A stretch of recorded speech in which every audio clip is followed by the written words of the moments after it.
நேரத்தில்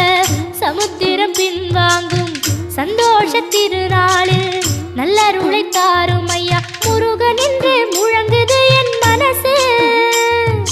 கடலை போல உன் கருணை பெருசு உப்பு காத்து ஊத காத்து சுத்தும் கடலுக்கரைய பார்த்து சத்தியமா கோயில் கொண்ட சுபையா எங்க குப்பத்துக்கு குலவிளக்கு நீ ஐயா திருச்செந்தூர் ஆண்டவனே வேல் முருகா தினம் உனக்கு நன்றி சொல்வோம் மால் மருகா திருவடியில் தவம் இருப்போம் திருமுருகா தீர்ப்பெழுது நலமெனவே வடிவ